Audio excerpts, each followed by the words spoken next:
El día de hoy vamos a aprender de un tema muy delicado dentro de la iglesia. Un tema muy delicado incluso no solamente dentro de la iglesia, porque hoy día aún personas fuera de la iglesia opinan de este tema. Y es porque es algo muy impactante y algo que realmente ha causado mucha división a lo largo de la historia de la iglesia. Vamos a hablar el día de hoy acerca del diezmo según la Biblia. Acompáñame para que conozcas más acerca de este tema.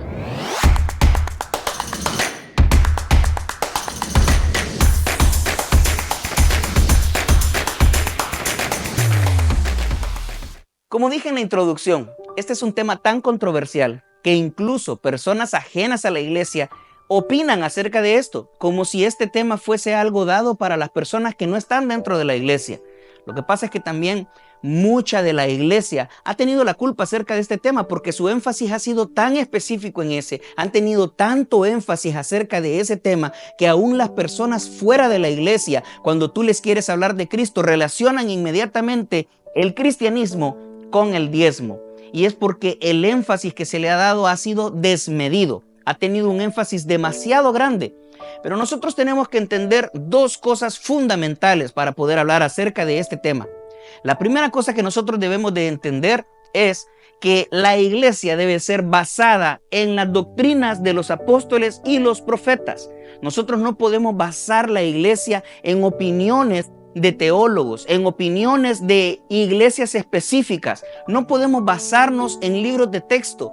Nosotros debemos basar nuestras enseñanzas en las enseñanzas de la Biblia. El segundo aspecto fundamental que nosotros tenemos que tomar en cuenta es que nosotros debemos entender que en estos tiempos vamos a vivir fuertemente la apostasía y los falsos maestros.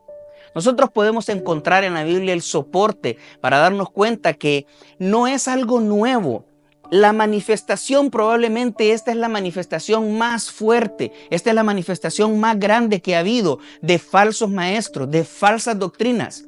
Las falsas doctrinas han venido estando presentes desde el principio de la iglesia, desde la iglesia primitiva. La diferencia entre antes y ahora es que ahora se generan movimientos completamente nuevos a raíz de una falsa doctrina. Hay muchas falsas iglesias que tienen miles y a veces hasta millones de seguidores que están basados en una falsa doctrina, que están basados en una falsa enseñanza de la palabra de Dios. Estas falsas doctrinas han sido llevadas incluso hoy día a fundar religiones.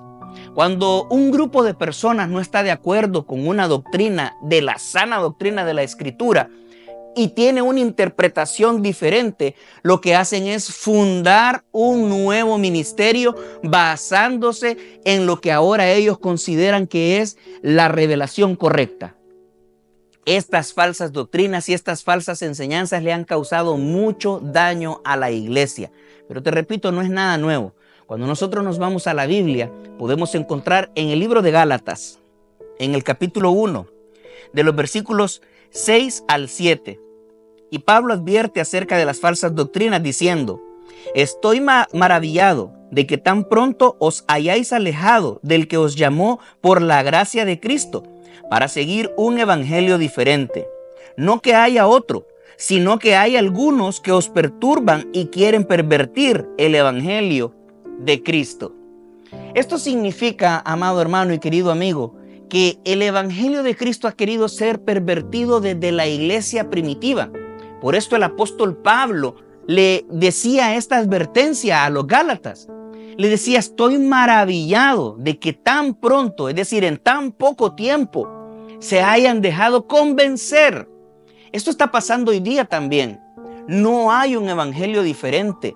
No hay un evangelio distinto, no hay distintas doctrinas. Cuando dice que no hay otro evangelio, está diciendo no hay otra doctrina, no hay otra manera de creer, no hay otra manera de estudiar la palabra. Hay una sola manera de creer, hay una sola doctrina. La iglesia está fundamentada en los fundamentos de los apóstoles y los profetas. Nosotros no podemos pretender traer nuevo fundamento. Nadie, el mismo apóstol Pablo lo decía, nadie puede añadir fundamento sobre fundamento. Nada más hay un solo fundamento y este fundamento es la palabra de Dios. Este fundamento son las escrituras que ya han sido dadas. No hay nuevas revelaciones. No existe una nueva revelación de la palabra ya fue cerrada. El canon bíblico ya fue terminado, por lo cual no existe una nueva revelación. Lo que nosotros podemos tener es una iluminación de la palabra que ya fue escrita. Por esa razón, el apóstol Pedro decía claramente que la profecía más segura es la palabra escrita. No hay una profecía distinta, no hay una profecía mayor, porque el canon bíblico, reitero, ya fue cerrado. Ya no hay nada nuevo que añadirle a la palabra. Ya no hay nada nuevo que añadir a la doctrina. Estos fantasiosos que dicen y siempre se escudan en decir, oh, Dios me dijo.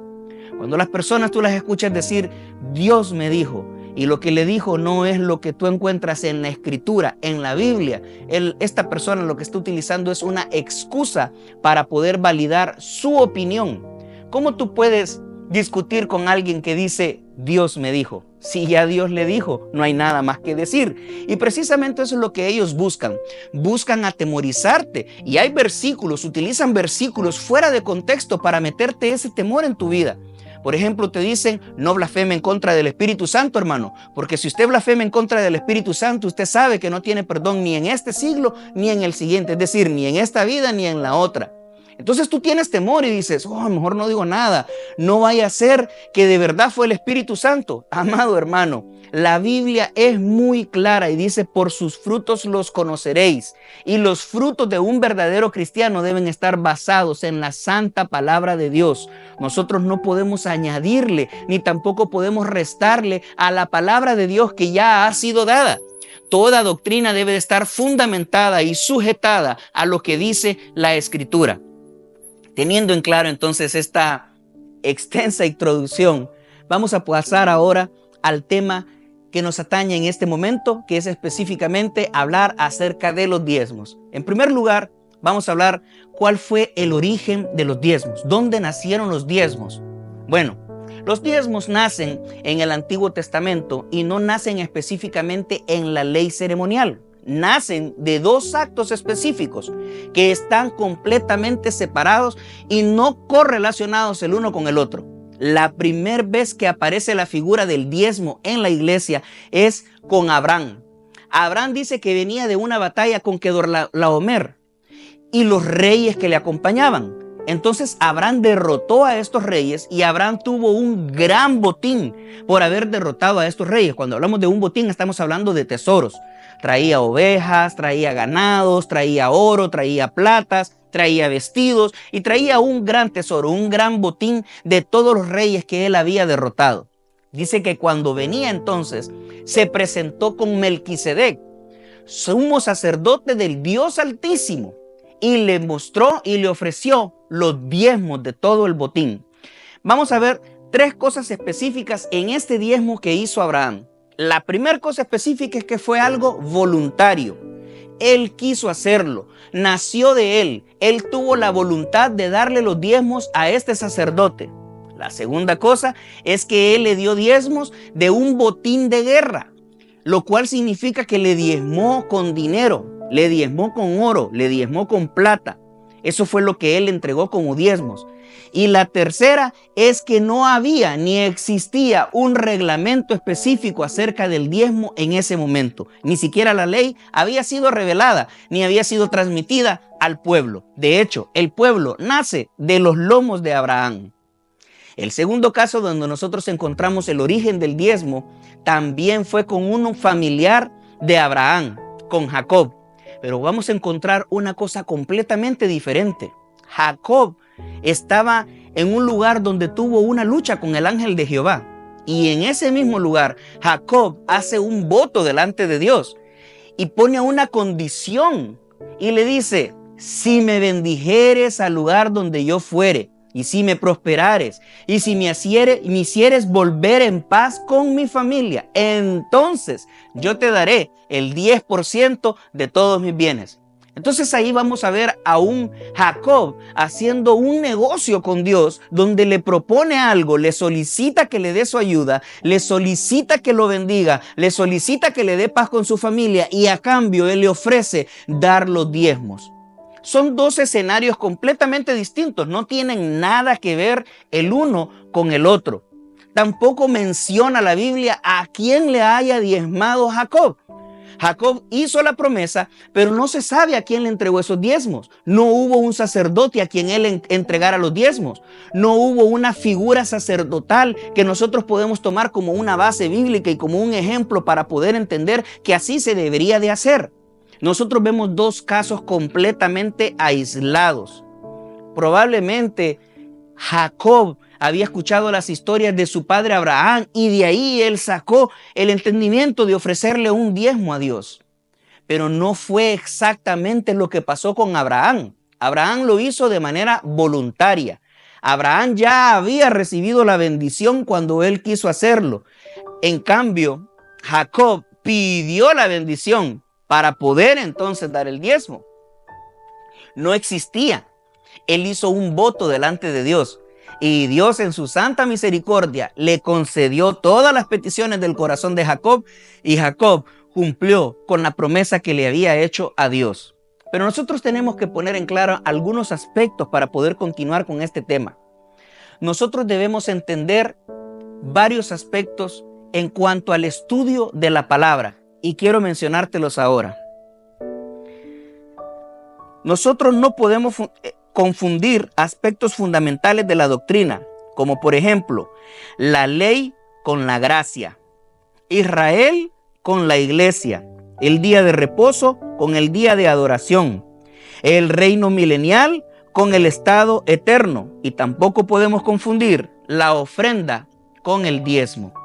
No son lo mismo, no son la misma cosa. Hay ciertas leyes que fueron dadas para Israel, pero que no aplican para la iglesia. Hay ciertos criterios que fueron dados para el pueblo de Israel, pero no aplican para la iglesia. En primer lugar, tenemos que tener algo muy claro. Nosotros, la iglesia de Cristo, no somos una extensión de Israel. Nosotros no somos la continuidad de Israel. Israel sigue siendo Israel, el pueblo escogido de Dios. Nosotros somos la iglesia. Cuando Abraham hizo su diezmo, cuando Jacob hizo su diezmo, la iglesia ni siquiera existía. Cuando la ley mosaica fue determinada, la iglesia ni siquiera existía. La ley mosaica fue dictada y determinada para el pueblo de Israel. Y eso nosotros lo podemos encontrar en la Biblia. Levítico 27:34 dice: estos son los mandamientos que ordenó Jehová a Moisés para los hijos de Israel en el monte de Sinaí. ¿Sí ves? La ley fue dada específicamente para el pueblo de Israel. La iglesia todavía no tenía su nacimiento. La iglesia todavía no existía. Todavía no había nacido. La iglesia nace el día de Pentecostés. Ahí nace la iglesia, a través del perfecto sacrificio de Jesucristo en la cruz del Calvario. Y en el día de Pentecostés, cuando el pueblo recibe el bautismo en el Espíritu Santo, fueron añadidos al cuerpo de Cristo. En ese momento nace la iglesia. Cuando nace la iglesia, nace entonces la doctrina para la iglesia, que es totalmente separada de la doctrina para Israel. Ese problema entre judaizantes dentro del cristianismo no es nuevo, ha existido desde el principio. Los judíos querían obligar a los gentiles a formar parte también de la ley. Hubo un concilio y en ese concilio se determinó que de ninguna manera, nada más se mantuvieron tres cosas. Y obviamente debían de ser mantenidas así. Se dijo que se abstengan de comer lo ahogado, lo que tiene sangre y lo sacrificado a los ídolos.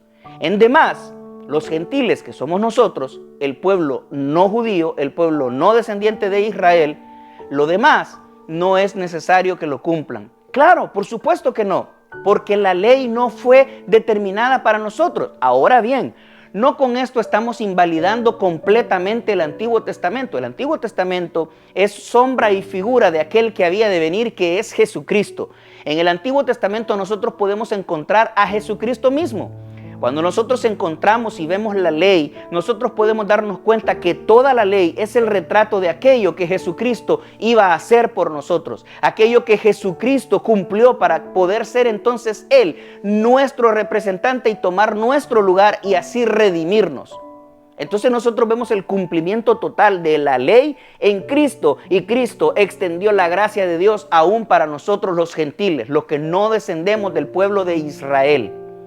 Entonces también en la ley encontramos muchas leyes que son de orden o de característica moral, lo cual sigue estando vigente. La ley moral no ha sido abolida. La ley que fue abolida es la ley sacerdotal, la ley ceremonial, por medio de la cual se podía alcanzar la salvación.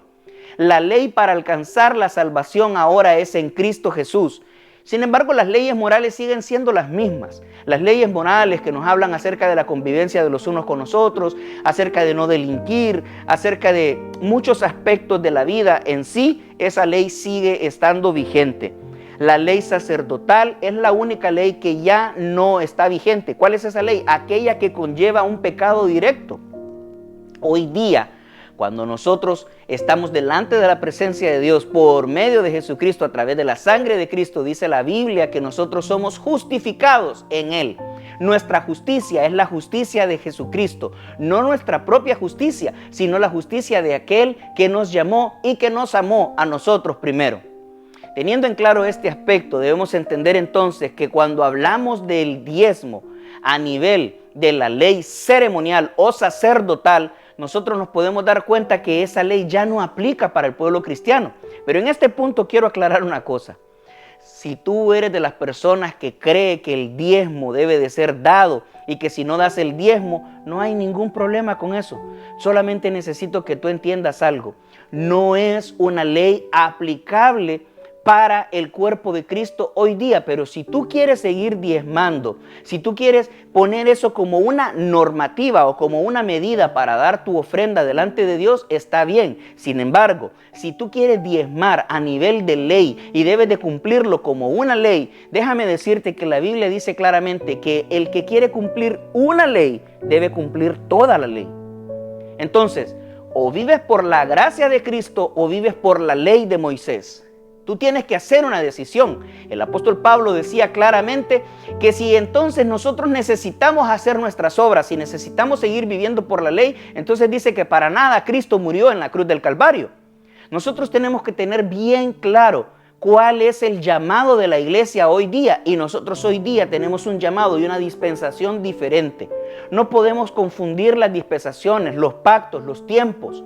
Hay tres dispensaciones, tres grandes dispensaciones. Hay personas que no son dispensacionalistas, hay personas que no creen en este tipo de división. Estas solamente son ramas teológicas para poder dividir las etapas de la gracia de Dios hacia la humanidad.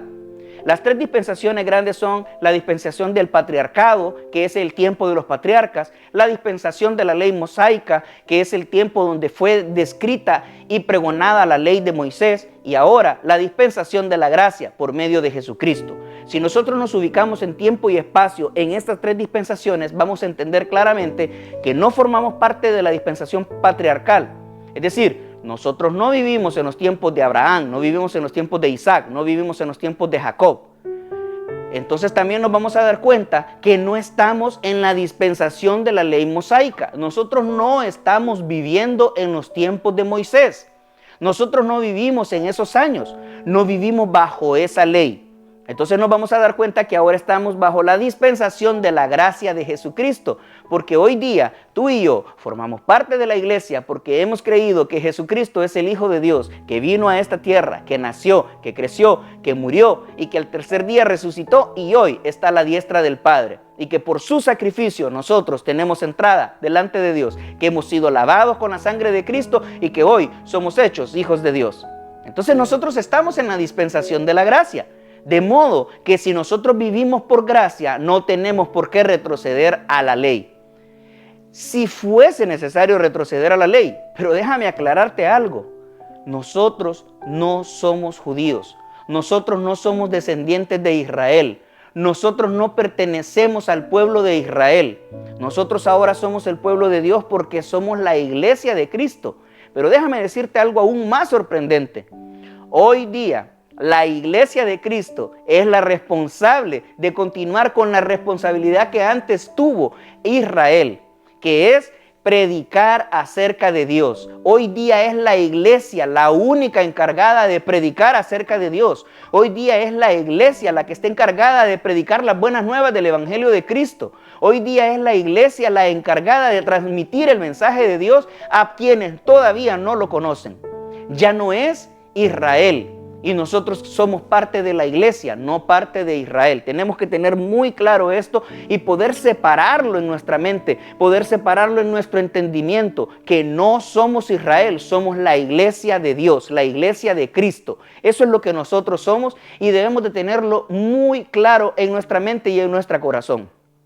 Entonces tenemos claramente definido dónde y cómo inició el diezmo. Inició con Abraham dando los diezmos a Melquisedec, y con Jacob ofreciéndole diezmos a Dios a cambio de la bendición. Luego de eso nace en la ley, donde es descrito como una ley ceremonial, una ley sacerdotal. Debía ser dado indefectiblemente. Vamos a ver cuál es el segundo punto entonces acerca de lo que tiene que ver con el diezmo. ¿Quiénes ofrecían el diezmo? Ok, las primeras personas en ofrecer el diezmo, vuelvo a repetir, fueron Abraham y Jacob, su nieto. Estos fueron los primeros que ofrecieron diezmos. Cuando ellos ofrecieron esos diezmos fue en circunstancias completamente distintas. Luego el diezmo lo ofrecía el pueblo de Israel. Pero debemos entender una cosa. El diezmo es un tipo de ofrenda. Habían varios tipos de ofrenda y uno de los tipos de ofrenda era el diezmo. El diezmo estaba incluido dentro de las ofrendas que el pueblo de Israel debía traer. Pero cuando tú lees las características del diezmo, te vas a dar cuenta de algo muy impresionante.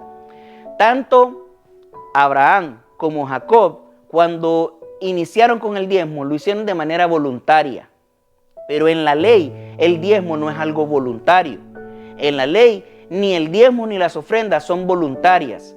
Tanto las ofrendas, todos los tipos de ofrendas, como el tipo de ofrenda que es el diezmo, son una ley, por lo cual no es algo voluntario. Es algo que tú tienes que hacer por ley para poder alcanzar la misericordia de Dios, para poder alcanzar el favor de Dios. Pero cuando tú lees y te das cuenta lo que se diezmaba, entonces tú te vas a dar cuenta que no es nada que ver con lo que nosotros estamos haciendo hoy en día. Hoy en día nosotros tenemos ofrendas voluntarias. Cuando nosotros vemos en la Biblia, en el libro de Corintios, en el capítulo 16, dice claramente que nosotros debemos traer nuestras ofrendas de manera voluntaria. No está hablando ya de una imposición ni de una ley. Es de forma voluntaria, es lo que Dios propuso en tu corazón. De hecho, así dice específicamente el apóstol Pablo, que cada uno dé conforme propuso en su corazón. No por tristeza ni por necesidad, porque Dios bendice al dador alegre. Es necesario entonces que nosotros tengamos una voluntad para poder ofrendarle a nuestro Dios.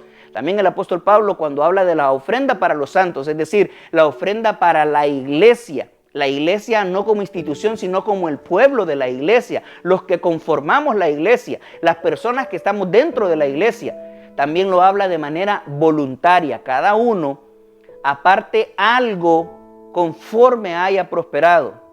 Entonces es algo voluntario, no es una ley, no es una ordenanza, sino es algo de manera voluntaria, es lo que Dios pone en tu corazón. Si bien es cierto, podemos tomar como referencia el 10%, pero no debemos de tomarlo como una carga.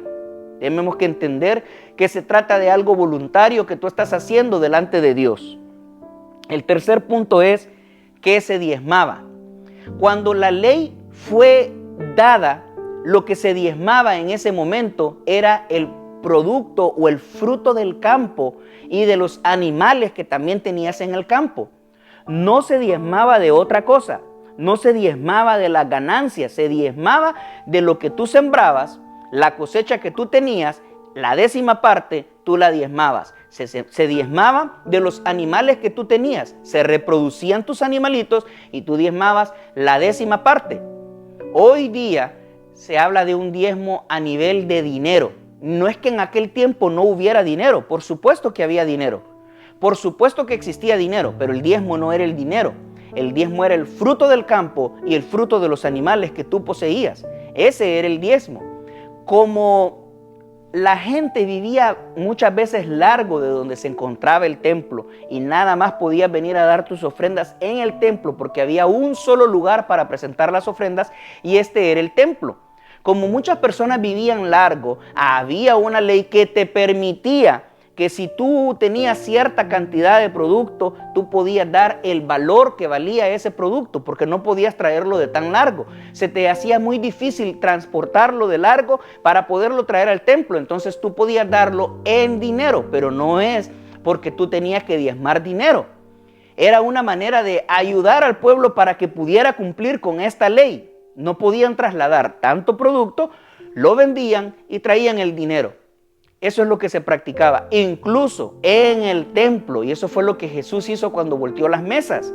Habían personas en el templo que tenían animalitos, que tenían lo necesario para presentar las ofrendas. La gente había vendido en su lugar de origen, había vendido sus cabritas, había vendido sus ovejas, habían vendido lo que necesitaban presentar como ofrenda, traían el dinero, no querían presentar dinero y lo que hacían era que le compraban a estos mercaderes a la entrada del templo las ovejas de nuevo, las cabras de nuevo para poderlas presentar como ofrenda delante de Dios. ¿Sí ves?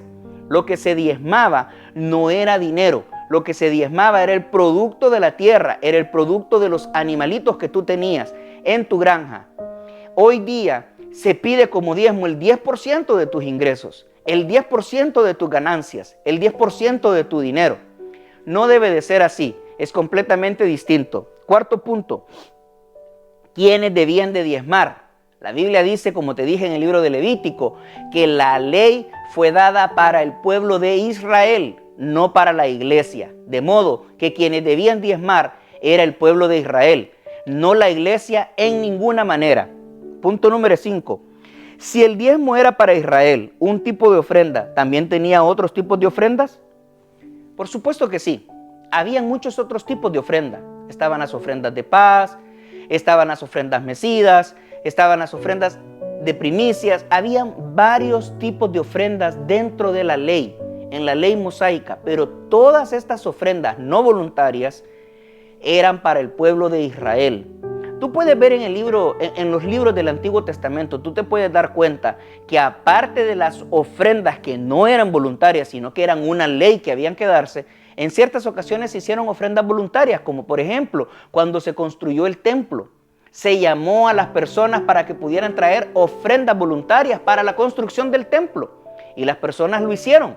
Las personas trajeron las ofrendas voluntarias y el templo pudo ser construido.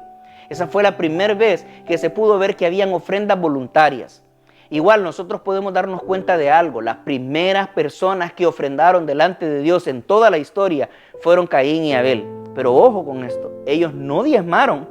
Ellos no presentaron un diezmo delante de Dios. Ellos presentaron ofrendas delante de Dios. En este punto quiero que aclaremos algo. La postura teológica que tienen las iglesias que siguen defendiendo el diezmo como algo vigente es la siguiente. Ellos se basan en el libro de Hebreos capítulo 7. En el libro de Hebreos capítulo 7 habla acerca del sacerdocio según Melquisedec, el nuevo sacerdocio de Jesucristo que es conforme al orden de Melquisedec. Entonces ahí ellos vienen y dicen, vamos a acuñar estos versículos bíblicos para exponer que el diezmo sigue teniendo vigencia.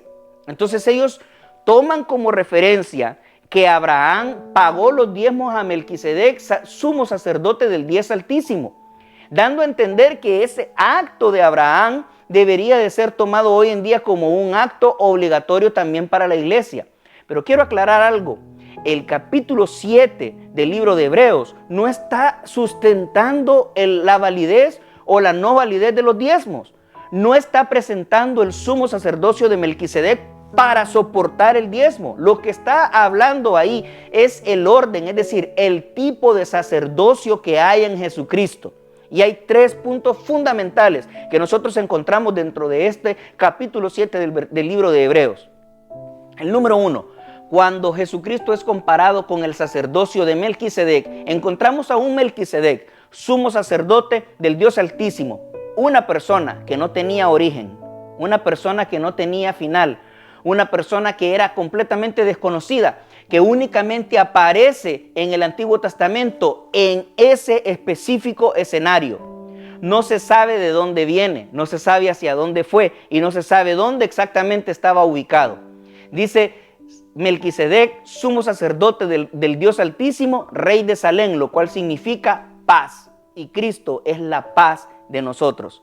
Cuando el libro de Hebreos compara el sacerdocio de Jesucristo con el sacerdocio de Melquisedec, segundo punto, está deshumanizando el sacerdocio. Es decir, el sacerdocio según la ley recaía en los levitas.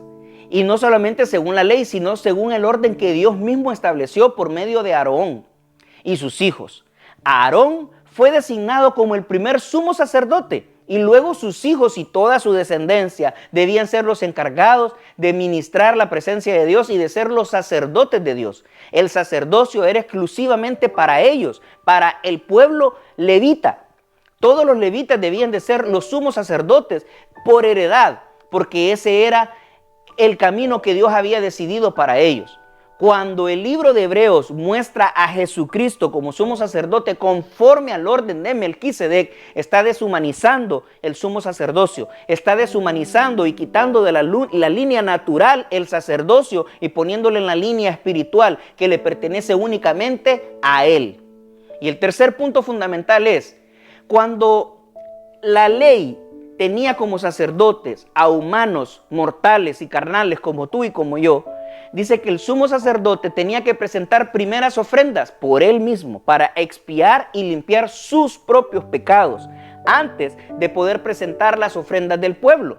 Él tenía que hacer sus primeras ofrendas, él tenía que hacer sus primeros sacrificios para poder limpiarse a sí mismo y de esa manera tener la capacidad de presentar las ofrendas por el pueblo. Jesucristo se presentó como ofrenda viva, santa y agradable delante de Dios una sola vez y con eso Él ya pagó por todos nuestros pecados, de modo que ahora Él no tiene que estarse arrepintiendo porque su sacerdocio es eterno y sempiterno. El sacerdocio de Jesucristo es por siempre y para siempre. El sacerdocio de Jesucristo no necesita ser restablecido cada vez que se presentan ofrendas. Es por eso que habla en este libro de Hebreos acerca de ese tipo de sacerdocio, para que nosotros podamos entender que el sacerdocio de Cristo es un sacerdocio inmaculado, un sacerdocio sin mancha alguna, un sacerdocio el cual es eterno. Y nosotros hoy día podemos acercarnos confiadamente a la presencia de Dios por medio de Jesucristo, sabiendo que en Cristo tenemos perdón de nuestros pecados. No así como era en la ley. En la ley incluso cuando el sumo sacerdote iba entrando hacia el lugar santísimo una vez al año, dice que le ponían campanitas alrededor de su túnica y le amarraban y le ataban una cuerda. Y esto era porque si el sumo sacerdote entraba en la presencia del lugar santísimo y no estaba correctamente santificado, moría inmediatamente. Entonces las campanitas eran para poder escuchar si el sumo sacerdote había caído. Y la cuerda era para poder sacar el cadáver del sumo sacerdote porque nadie podía entrar en ese lugar. Si te das cuenta, era un humano igual que tú, igual que yo, sujeto a pasiones. Una persona que podía caer en pecado, como lo somos tú y como lo soy yo. Pero Jesucristo, el perfecto sacrificio, el perfecto sumo sacerdote, en Él no hay pecado. En Él no hay esa posibilidad, porque Él es Dios y ahora por medio de Él nosotros estamos confiados delante de nuestro Padre Celestial. Teniendo claro este punto, nosotros entonces podemos entender claramente que el capítulo 7 del libro de Hebreos no está hablando de diezmos, está hablando de sacerdocio y lo que está mostrando es la magnificencia del sacerdocio de Cristo. No está avalando ni amparando una teoría acerca de diezmos. Nosotros tenemos que entender entonces claramente que el diezmo ya no es algo que forma parte de la iglesia. Nosotros no estamos obligados a pagar ese diezmo, pero sobre todo, nosotros como iglesia no debemos exigirle el diezmo a nuestros miembros. Nosotros como iglesia no debemos exigir el diezmo de las personas que conforman la iglesia. Si nosotros como dirigentes de la iglesia estamos engañando al pueblo, exigiéndoles un diezmo, les estamos haciendo un mal terrible. Y no estoy hablando de la parte económica, estoy hablando de la parte espiritual de salvación, porque nosotros estamos poniendo al pueblo a cumplir una ley y entonces los obligamos a cumplirla toda. Dice la palabra que debido a la ineficacia de la ley fue quitada y fue puesta una nueva, un mejor pacto, que es el pacto de Jesucristo. La ley fue ineficaz porque no pudo salvar a nadie. Por medio de la ley nadie podría ser salvo, solamente por medio de Cristo. El peligro más grande de seguir exigiendo diezmos en la iglesia, el peligro más grande de seguir profesando que necesitamos diezmar, y lo más terrible de esto es que nosotros mismos nos ponemos en una posición que no deberíamos de estar, y es en la posición de necesitar cumplir toda la ley. Nadie tiene la capacidad de cumplir la ley. Ninguna persona sobre la faz de la tierra tiene la capacidad de cumplir la ley, ni la ha tenido jamás. El único que cumplió la ley en su totalidad fue Jesucristo, y lo hizo una sola vez y para siempre, para que tú y yo pudiéramos ser salvos en el nombre de Jesucristo. Entonces, en conclusión, amado hermano y querido amigo, el diezmo es una figura del Antiguo Testamento que pertenece específicamente a la ley sacerdotal. No es una figura del Nuevo Testamento que debe de ser utilizada en las iglesias. Número 2, si alguien quiere cumplir con el diezmo, está obligado a cumplir con toda la ley, lo cual no le recomiendo a ninguna persona, puesto que la ley fue ineficaz debido a que nunca pudo salvar a nadie. Y en tercer lugar, las ofrendas deben ser de manera voluntaria. No tiene que haber ningún tipo de manipulación detrás de ti para que tú puedas dar una ofrenda. No debe de haber ningún tipo de manipulación en cuanto a que si tú no ofrendas no vas a recibir bendición de Dios, porque eso no es lo que enseña la Biblia. La Biblia dice que Dios hace llover sobre justos y malos, no solamente sobre los justos. La bendición de Dios es para toda persona. No hay una condición, no hay un condicionante para que Dios pueda bendecirte. Y tenemos que tener bien claro algo. Cuando el pueblo de Israel vivía en la dispensación de la ley mosaica, era completamente diferente a como es ahora en la dispensación de la gracia. Es decir, te voy a mencionar dos diferencias grandes. En la ley mosaica o durante la dispensación de la ley era: primero hago y luego me bendices. Es decir, en el libro de Malaquías, en el capítulo 3 y en el versículo 10 encontramos que dice: traed todos vuestros diezmos y ofrendas al alfolí y haya alimento en mi casa. Y probadme ahora en esto, dice Jehová, si no abriré las ventanas de los cielos y derramaré bendición hasta que sobreabunde. Entonces nosotros ahí podemos ver, primero se hacía y se ejecutaba la acción de la ley y luego se recibía la bendición. En el Nuevo Testamento, ahora en el nuevo pacto, en la dispensación de la gracia de Cristo, es completamente diferente, porque dice que ya Dios nos bendijo con toda bendición de lo alto y que nos ha permitido sentarnos en los lugares celestiales con Cristo Jesús. Entonces dice la Biblia que nosotros ahora que hemos sido bendecidos, que nosotros ahora que hemos sido liberados, ha sido para que vivamos en santidad delante de Dios. Es decir, ahora es al revés. Primero Dios nos da la bendición y luego Él nos pide algo a cambio. Porque primero viene la bendición de parte de Él, porque ahora estamos en el tiempo de la gracia. Espero, mi amado hermano y mi querido amigo, que te haya quedado claro este tema, que puedas entender que los diezmos no forman parte de la iglesia, que fueron para el pueblo de Israel. Espero que te quede 100% claro que nosotros no somos una extensión de Israel, sino que somos la iglesia de Cristo. Si este tema te ha gustado y quieres seguir escuchando más contenido como este, suscríbete a nuestro canal, dale like y comparte. Dios te bendiga.